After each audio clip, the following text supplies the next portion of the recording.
So, welcome to another episode of the world-renowned podcast that is Life After Work. We're normally four people who are all in their 50s and have all retired from their principal jobs, get together and chat and talk about life in general, things that have got on their goat or things that are happening that week. And sometimes it's relevant things about what's this like to be 50 and not in work. But to be honest with you, there's been so much in the press of late, it's very hard to move away from it. So with me today on the call, we're one piper down. I've got Paul Davis, the storyteller. Hey, Paul, how are you? Good afternoon, everybody, and welcome again to the show. Apologies if you're watching this in the full MP4 video flavour for the hat, but it's set like the Arctic in Skiathos here, and unfortunately, I've run out of gas for the interim period, so I'm keeping warm. Either that, or it's just global warming's gone mad. Basically, he's in the freezer of hell. Good afternoon, and in the sunnier climes of Cheshire, Ash Sharma, how are you, Ash? Absolutely fine. Good to see you all again. I thought Paul was just trying to be trendy with his woolly beanie hat. I felt well, I need to put a cap on or something. Well, the thing is, you obviously didn't get the memo. We can't tell, can we? He might be sitting there in his shorts and he's just thinking, I'm going for the Winter Olympic look. Yeah. And I'm Rod Maxwell from Radio Alti, and now a part-time amateur DJ on Radio Alti on the Late Lunch Show. If you can ever tune in Mondays, Wednesdays, and Thursdays between 2 and 4. But anyway, we do this every week, and we normally have a topic. And today's topic we thought we would talk about was the Metaverse. Because now the internet and Facebook, etc., is not good enough for people. The people behind Facebook, first of all, they've renamed the company Meta, and they're going to be taking us into the Metaverse, which we'll talk about what it is. We're going to talk about, do we need it? Do we talk about, what will this mean? And what it might mean for civilization? Because I have to say, chaps, I've got some concerns about this. So anyway, let's start with the Metaverse. Are you guys all averse in the Metaverse? Well, just before we kick off, can I say a massive hello to Margaret Davenport-Shaw. She was a neighbour of mine for many years. She's a regular listener to Radio Alti, and in particular these podcasts. She's now an Alti girl herself, originated from there. So hello to Margaret. Oh, hello. The Metaverse, my God, gentlemen. Do you know, I'll be honest with you, I'm not 100% au fait with what's going on. But what I have read about it, Terminator springs to mind. That's the sort of world we're going to be living in. It seems to me that somebody is determined to have human beings stay indoors, never go out again, and do everything in this metaverse. It's everything can be done. You can buy, you can sell, you can trade, you can amass money, you can buy land. Do you know? I'm getting a bit giddy about this because it seems to be going quicker than I imagined.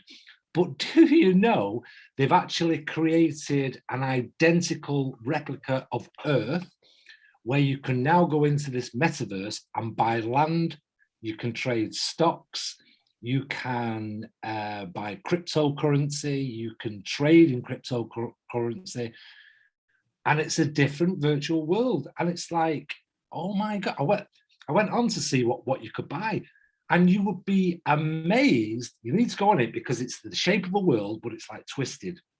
And the amount of land that has already been bought in this alternate Earth is quite frightening and amazing.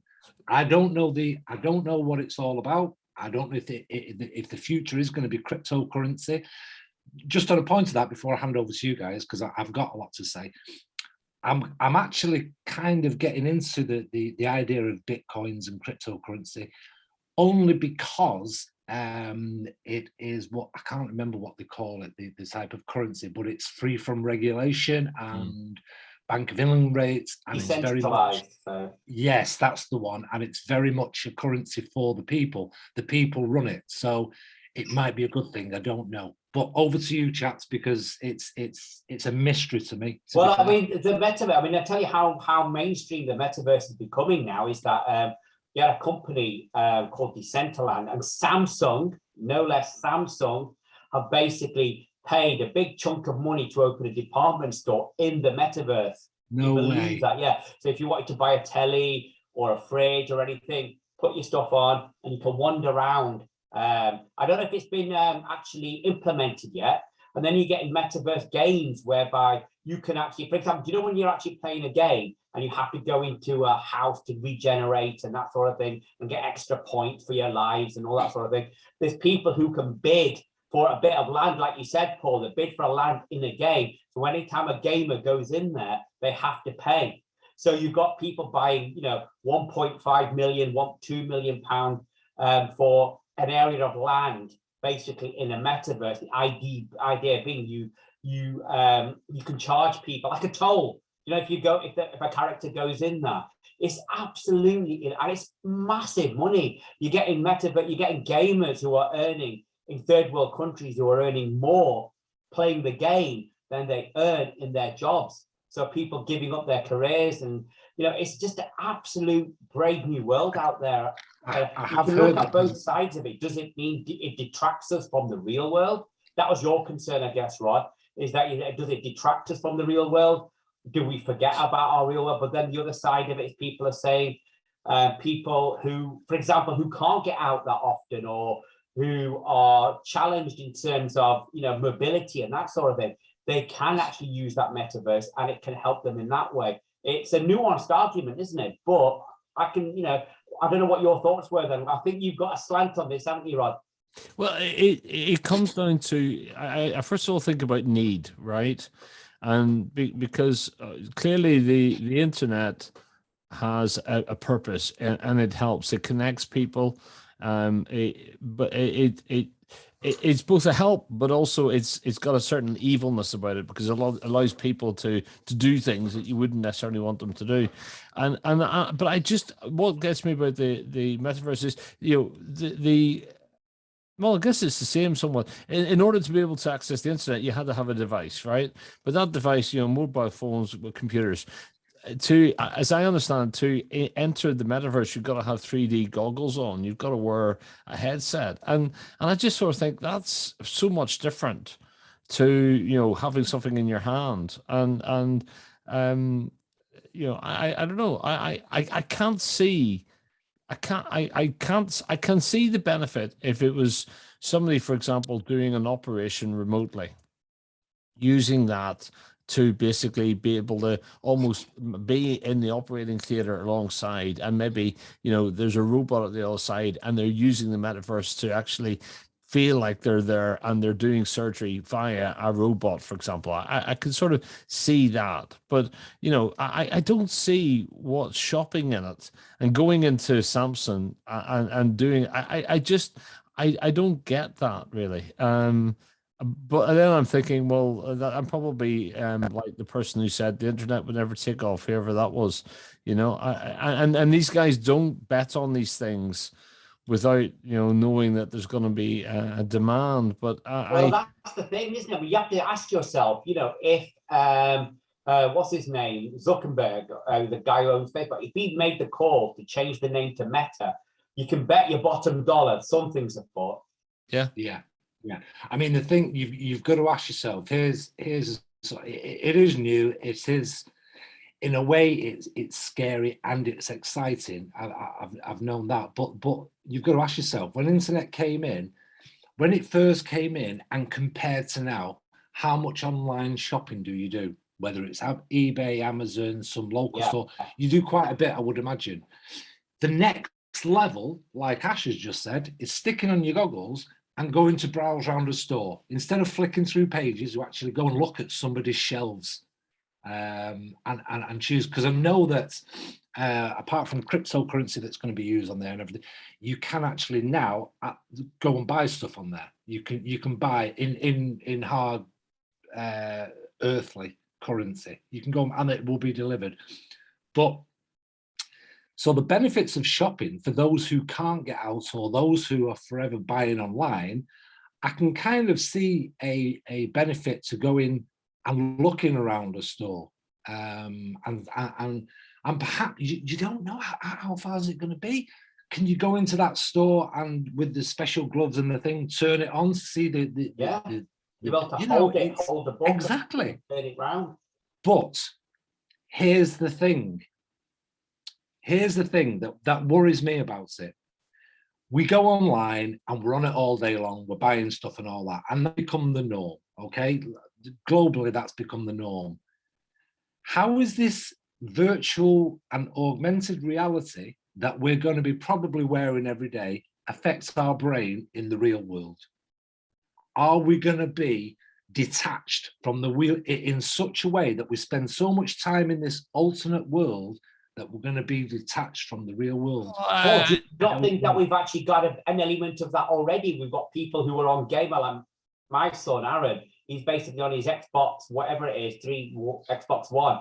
They're already detached by video gaming. They're already, even you get people on the internet who browse for hours, and isn't that element of detachment already there?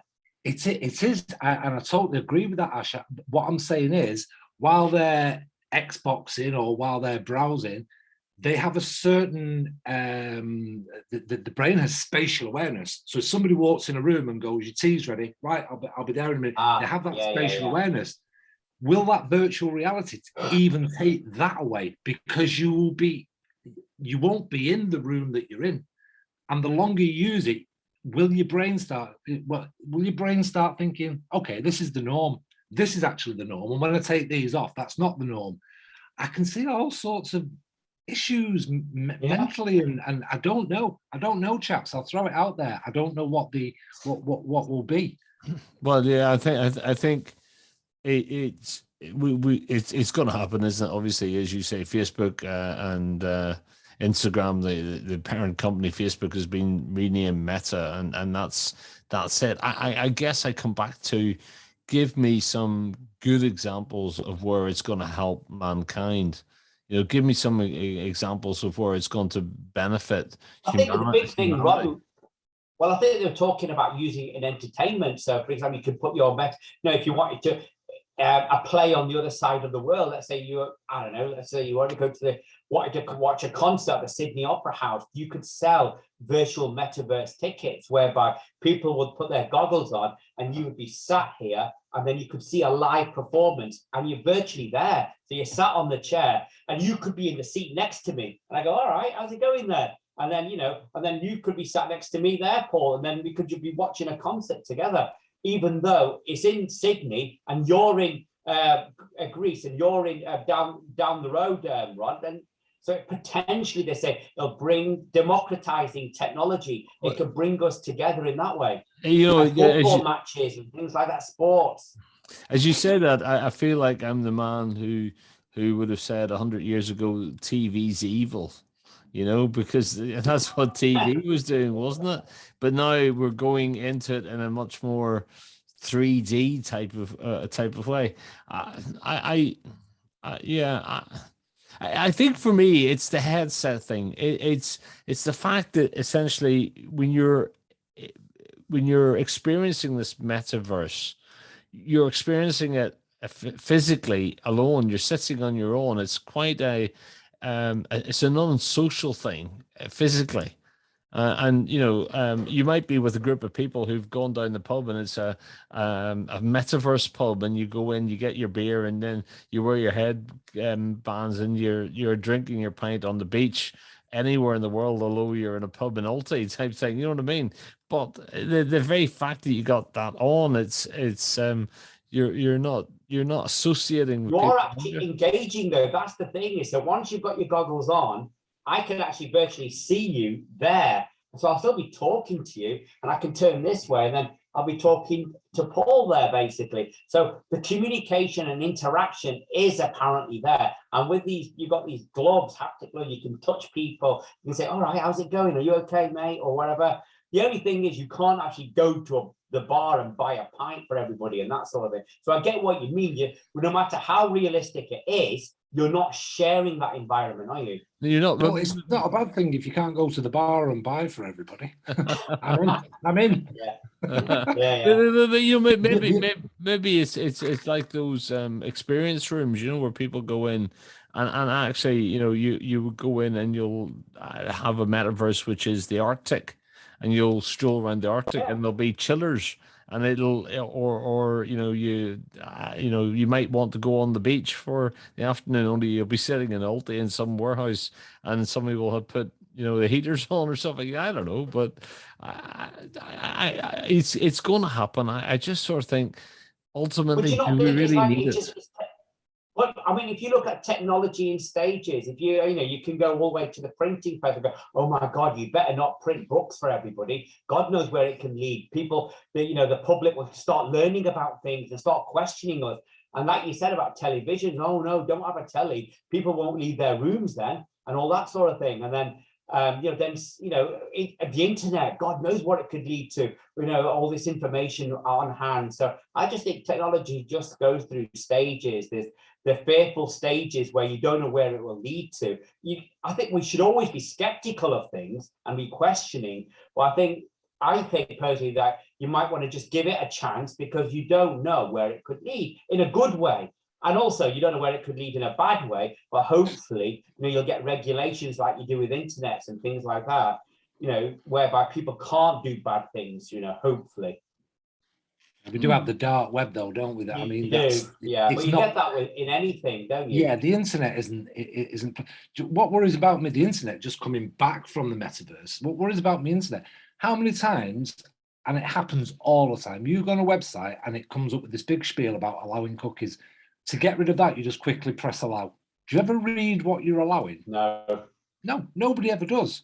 And I think since the introduction of this new Data Protection Act, where we use cookies, blah, blah, blah, blah, blah, nobody's ever pressed that. You could put anything in there. Oh, we believe in cookies. Oh, and we're going to take money from your bank without you knowing.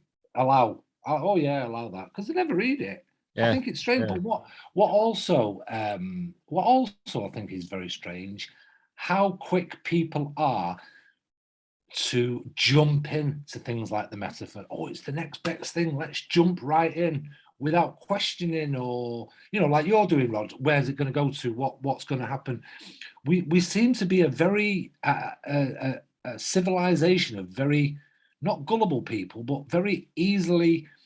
Right, I'll tell you how it is. I buy an iPhone. Love iPhones. The reason I buy an iPhone, not because they're they're particularly better than a Samsung or anything. I buy an iPhone based on Steve Jobs' speech about it every year, because he sold Apple to me. He was that good a salesman, you know.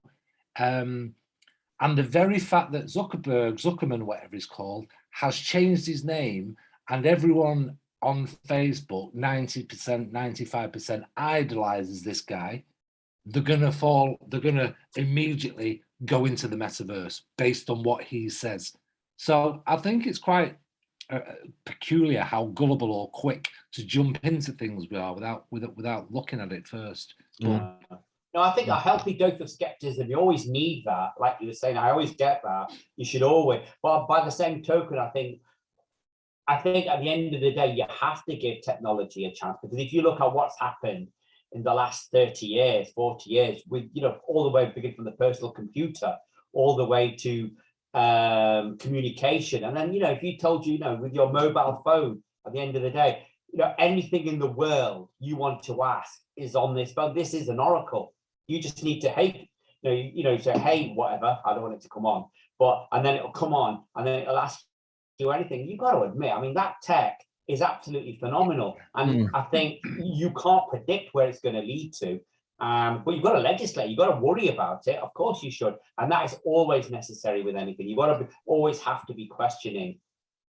I guess I find myself in a very odd place, because I'm normally somebody who likes progression, who likes innovation, who likes new stuff. And this, I don't know. I just feel it's a further step towards a world where actually some of these people,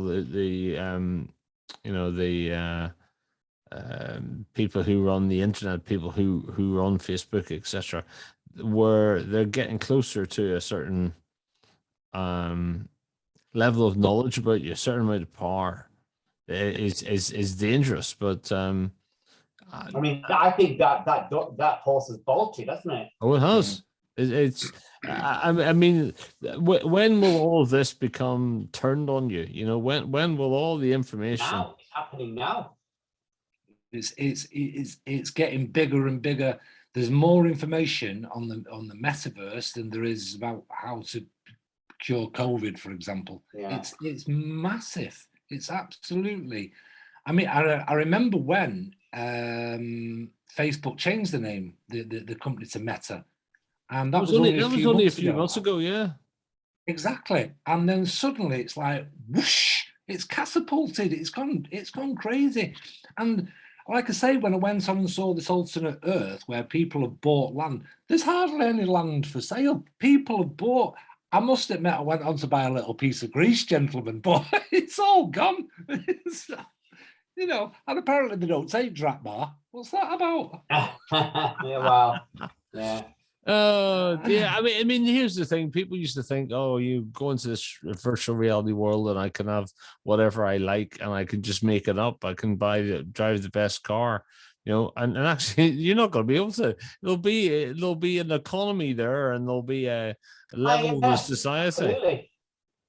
Yeah, there'll be a meta economy. I mean, the thing about it is, if you want clues as to where this might lead to, you just have to look what science fiction has ever said, you know, in the last 50 years to 100 years, where, you know, you've seen the Matrix, whereby we're not actually in a reality. It's a different kind of reality where human bodies are wasting away and not eating. So that you can imagine, you know, if you wanted to make a story out of it, is you got a whole, you know, a group of people who are just with like an umbilical cord, they're just connected to their computer with their goggles on, you know, wasting away, not walking, not exercising, not eating properly. You can imagine all the health issues that are going to happen down the line. So, you know, I totally get what the other side of it we have to be so careful of, but we just have to make sure that if we're aware of it, that we don't let it happen. I've just brought up first thing that came up about the metaverse. If you put it in Google, you'll see how much. And there's one company here. You know, they've announced. Actually, this was last year, so it's been going a while. They've announced $100 million Affinity Metaverse Fund. They're celebrating the Metaverse, the second annual NFT Awards. Evolving the games into the metaverse. There's so much going on with it. It's crazy. Yeah, it's absolutely crazy. 100 million, and that's a little titchy company. So can you imagine how much Facebook are going to be investing? This company, how much is worth Facebook? Well, it's probably at least $1 trillion now, isn't it? So can you imagine? Yeah, this is going to be massive, isn't it? It's going to be big. It is. I mean, I wouldn't mind getting involved in it if I could be guaranteed that the goggles you get were like those demonstrated by Ashu 5 minutes ago, because they look very comfortable that you had on there, Ash. They were very good, weren't they? Yeah, they were very good. Yeah, well, yeah. Yeah, so it's what sort of practical things? I mean, we talked about you could be at the Sydney Opera House and you could be sitting there at home and feeling like you're in the Sydney Opera House. And I can see how that might be a very good experience. And for the Sydney Opera House, it sells more tickets to a wider audience. What about football games? Rod, what about football? What about United? Oh, they want to sell more. They've got a capacity of 70,000 or whatever it is. Apologies if it's more. 79. But what I'm saying is, at the end of the day, if someone in India, let's say, wanted to be in Old Trafford, they could sit in a virtual stadium and be there. And if it's so realistic, you're actually there. Can you imagine monetizing that? You could have a crowd capacity. Let me tell you, they'd be better off watching and getting FIFA 99 and playing that, and at least they'd have the satisfaction of watching a team that's winning. Okay. I'm just reading here. Sorry, one day ago. Now, bearing in mind, a lot of people don't know this, but the third biggest employer in the world, outside the Chinese army, and is actually Walmart. I didn't know that, but it was they are the third biggest employer in the world, Walmart. Just seeing here one day ago, Walmart is preparing to enter the metaverse. So there's massive companies getting behind this, isn't there? And I can bet you they know how to monetize this. So like I was saying there, Rob, if you look at purely the Premier League, all right, if you look at if City or Liverpool wanted to do this, they could easily sell virtual metaverse tickets for a game for people who can't, all over the world, and they wouldn't need to travel anywhere. Can you imagine that? So you'll have figures whereby the attendance for this game was 12 million. Can you imagine that? Then you'll have the parity. So you'll have those which have actually gone to the game, and then there'll be those who will watched it on the metaverse. So eventually, Sky will probably start moving on to this and start saying, if you want Sky, you can watch it on TV, or if you want a metaverse ticket, they'll charge a little bit more. Well, that's how it's going to be moving. So I guess you could be in that situation. You could be moving around the room that's been on TV in the film. You can actually be in them amongst the characters. Yeah, absolutely. So if you think of it that way, I mean, and that's what metaverse gaming is. So if you're in the game, so it's not just a joystick. You've got a glove, you've got your gun, and you can do all your business and everything. So nice gun. That was a sniper gun there, Paul. That was a AK-47 actually with a. Yeah. I'll tell you what is peculiar, gentlemen. Last year, I think it may have been around this time last year, I think it was, we did a podcast and it was about technology. Okay. Mm-hmm. Yeah. And during that podcast, we mentioned whatever happens to virtual reality. I remember it. Suddenly the metaverse has come. Somebody's listening to our ideas. I think we should get together and get a cut. Can you imagine having a metaverse cut? Wow. We started it. They're obviously listening to us. But they will give you a plot in some metaverse street that doesn't exist. You couldn't sit in. You know what I mean? But maybe that would be quite cool. Well, like Coronalian Street. Yeah, can you imagine though? You're there at the Rover's return, and then suddenly Paul goes, something comes out of his chest. See, what would be interesting? It would be interesting in this metaverse whether you would have the equivalent of slums, for example. Whether they would actually even design those in because people want them. Weird. Again, do they?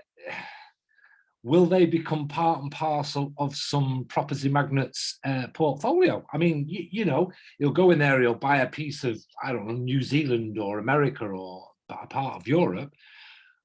But the way they think, they're always going to have the slums, aren't they? For people who want to get, well, I've only got 100 million super cryptocurrency to spend. Well, you can get a house here. I have these spare. You can own this part of the slum. I think it's this. I've been trying to find the actual mock-up of this alternate Earth. It's really weird, but they say it's identical to our Earth with landmarks, countries, population, areas. It's all, but you can go in and buy the land. So yeah, they're still gonna. If it's an identical but virtual reality world, going to be identical. There will be slums, there will be posh parts, there will be. Absolutely. I mean, just imagine a ticket. Let's go back to that stadium again. If you're looking at, you don't think everyone's going to have the same ticket. There won't be. They'll just look at, if you want a front row metaverse ticket, it'll be so much crypto, and if you go further back, it'll be so much crypto or something. They go, oh yeah, definitely. They'll milk this completely, won't they? Yeah. Sorry, Rod. I was just going to say I'm surprised how much this. Well, I don't know if I'm surprised, but the Bitcoin and the cryptocurrencies that are have become real currencies. People actually buy and sell and trade it, and it's actually you can. What I found interesting was I was researching about. I think it was Bitcoin. There are other cryptocurrencies available for the investors out there. But I was researching them, and the people that have actually made real-time money by trading in Bitcoins. It's crazy. People are giving up the jobs because they're trading in Bitcoins. It's madness. No, absolutely. Madness. I mean, if you look at can I just say the market cap of Bitcoin now, it was almost $1 trillion. That's how it's not a marginal currency. It isn't. The total market cap of, if you're looking at crypto as well, was almost 3 trillion a few months ago. So it's, it's not a small amount of money, is it? It's mad. I might go into the virtual world with a virtual mask and a virtual stripy top and a virtual swag bag and nick some of these Bitcoins and bring them back with me.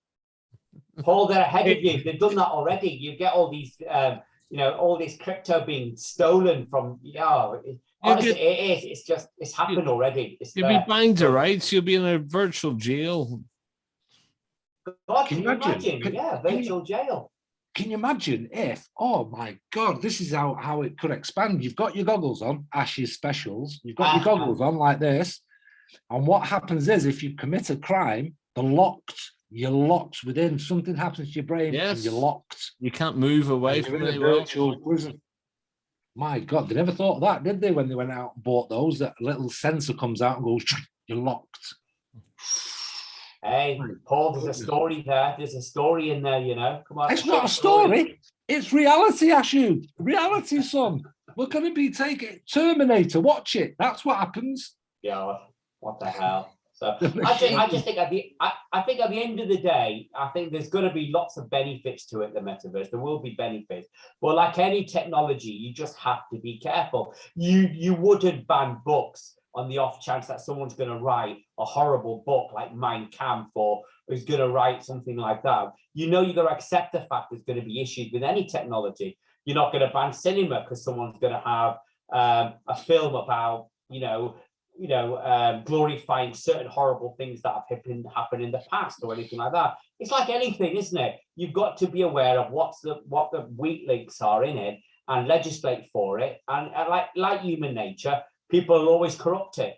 I can see benefits in things like, say, training, for example.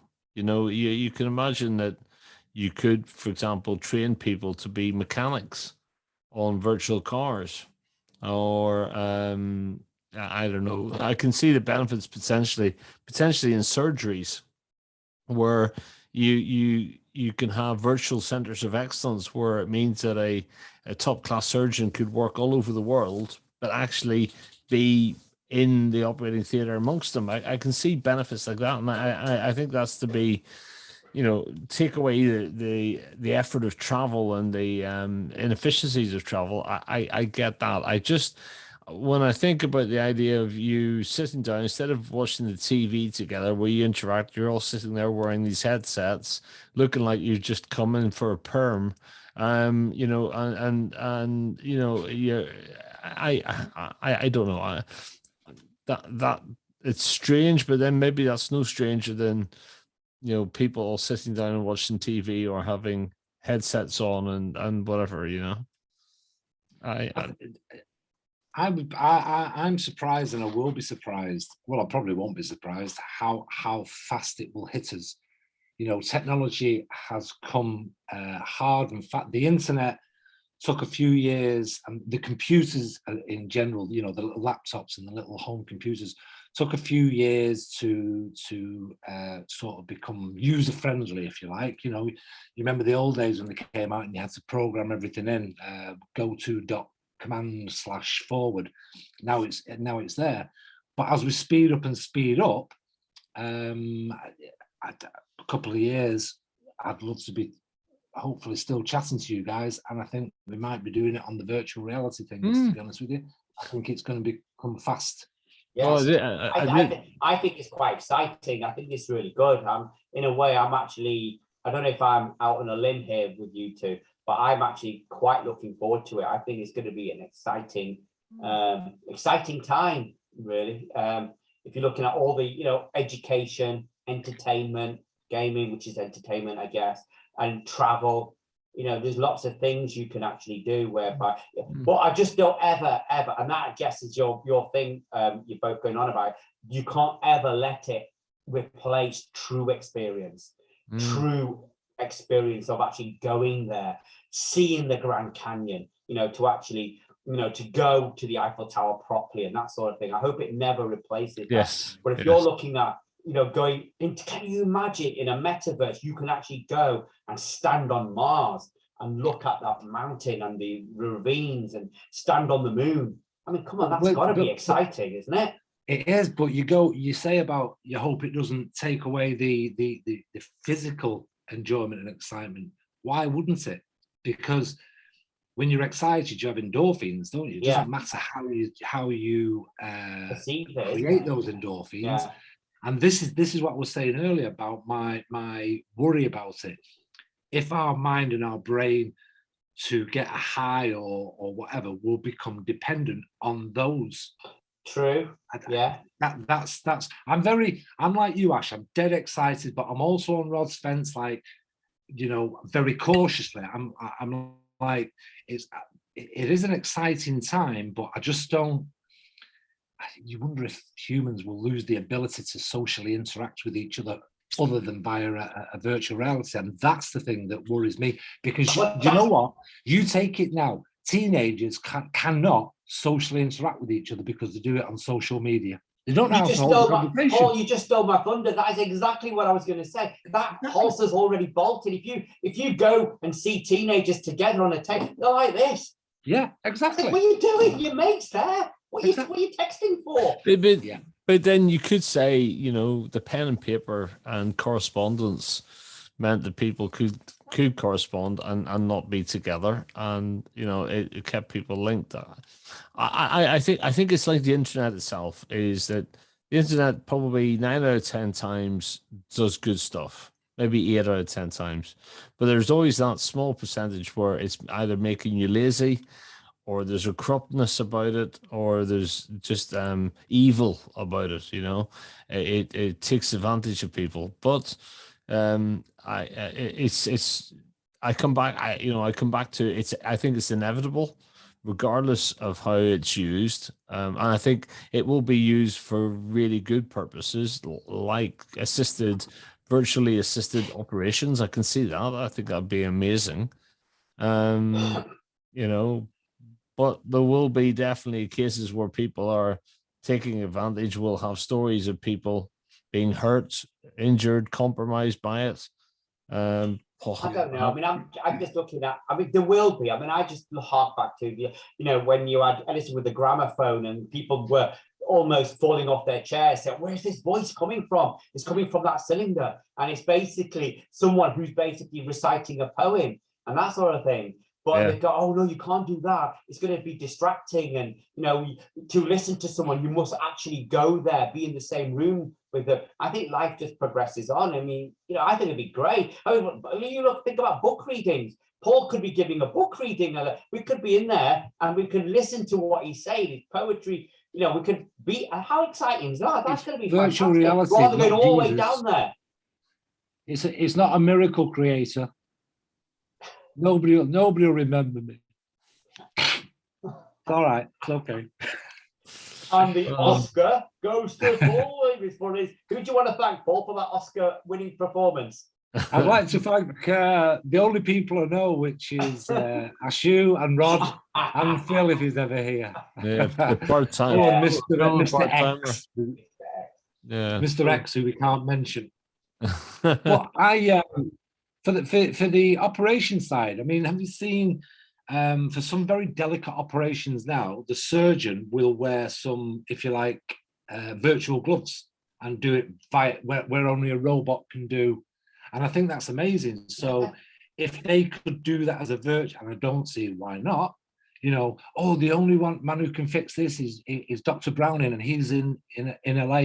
Well, get him on virtual reality. That would be absolutely. Well, you see that life saving. If it could save lives and do things like that, wonderful. And it could actually be good for the ecology, the environment, because you might find that people don't need to travel as much. They go into a meeting in a virtual reality metadata type way, and they feel like the presence. So I can see that benefit as well. So, but that's a different transaction. It's a different interaction than, going shopping, for example, or whatever. And I find if you're going in for a specific purpose, and maybe it's an hour, I get that. I just, I'm thinking people are sitting there all day wearing these headsets because they want to not be in the present world. That seems. I mean, Rod, do you not think we're living in some kind of technology which is always giving us a surrogate experience anyway? So if you're looking at things like, if you're looking at Audible, which is great, I use Audible all the time. I listen to books because people don't want to read books. They want people to read to them, which isn't that the sort of thing whereby people are just not actually experiencing it. And I even go far. This is basically very personal opinion, is go to the cinema. People watching films at home together, on a TV, but that's not cinema. That's not going there on a big screen, listening to the amazing sound and watching the way the director wanted it to be seen and appreciated in the cinema, where you're actually on your own, really. You can't stop it to go for a wee or grab some popcorn or anything like that. I just think technology's has given us these sort of experiences anyway, and I think it's just the way it is now. I think. Well, you in this last 40 minutes or so that we've been discussing this, you've somewhat taken me down from being in a fearful, not particularly excited place to being at least a bit more cautiously optimistic about it. Put it that way. Well, on the same token, for both of you, you've basically mentioned the fact that you've got to be skeptical. You can't just open your arms out, embracing and just be blind to all the issues and problems. So I think you need a middle ground whereby you need a healthy dose of skepticism to analyze what's going on and just don't accept whatever's being told to us. We never will, because we're not like that. We're too experienced to do that. But other people might not be. So I think we need both sides of that, don't we? Yeah, we do. And it's always it's who controls the gatekeepers. It's who's controlling these people. Who controls? That's another show, I think, isn't it? It is, and I'll tell you what worries me, gentlemen. As I say, you type in Metaverse on Google, and it'll bring up all these things about who's going in there, what it's all about, blah blah blah. There isn't anybody, or I've not seen a post or an article about how the government are regulating what's happening in the metaverse. But they can't. Nobody seems to put that out there. But they can't, because they don't regulate the internet. They can't. I mean, and this is, I mean, ultimately, I think if I was the government, I'd be thinking, oh, this is, we've seen with blockchain, we've seen with the cryptocurrencies, that more and more of these things are going outside of the borders, the traditional borders of governments, and so this is a challenge. You get that now, though. You get hate crimes on Facebook. You only have to get a footballer, a black footballer, miss a penalty, and next morning what's going to happen. It, and that's on Facebook. And they won't regulate themselves. The government won't do anything. They won't find them. Nothing ever happens. They're all anonymous. It's happening already. That's what I'm saying. Technology, as you just said, technology can't be regulated properly because it's not being regulated now. No. I guess you cannot always legislate to the bottom. And what I mean by that is you can't restrict things just because there's a potential for them to be manipulated and used wrongly. Because for the person who might have the first operation that's done by, I don't know, a neurosurgeon in the US who's helping somebody in the middle of Africa, that's progress, I guess, Yeah, that is progress. That's the sort of thing I would like to see. Yes, you're going to have all the gaming side and the fun side and the shopping, but I would like to see more of that, where it can be used for a very good purpose. That would be magical, and I'm sure it will be. Well, can you imagine how much? And with a metaverse thing, can you imagine someone? I don't know. I'll go back to India again. People in India can't afford air tickets. A big chunk of them can't go to, and they want to watch the Indian cricket team. They want to go to Lord's. and they can't do that. Can you imagine how liberating that is, whereby they can suddenly do that? It might bring the world together, potentially, because suddenly they can start seeing things like that. Things which were prohibitively expensive, now maybe they won't be. Maybe they won't. Yeah. Well, I'm thinking of changing my show to the Meta lunch show, just to keep current, and because you got to keep going forward. So, Facebook, I'm coming at you. And I think Paul should definitely. You must have had so many good ideas for some stories here now, Paul. We're expecting a Metaverse book now, whereby you're going to be coming out with some classic. Well, strangely enough, I don't want to talk about myself being an author of some notes, but I will anyway. I've just started another book, so I've got 2 books on the go at the minute. One's a very tense thriller, and the other one's a feel-good book. So I'm into chapter 3. Don't know why I started writing it, but it's going to be called The Tale of Edith Rose May. It's a nice book. It's a nice book. So when you start the second book, do you have to put the first book on the back burner? Well, I will get so far into the second book, and then I'll go back to the first book, which is very difficult because I've gone from nicey writing to not so nicey writing, and I'll take probably a couple of days to switch my brain around. Right. But so hopefully at least one of them will be out later this year. That'll be great. That'll be great. I'm just looking. I'm looking at the wording on top of your hat. I'm just thinking: is Converse a particularly bad part of the metaverse? Is it where all the baddies go?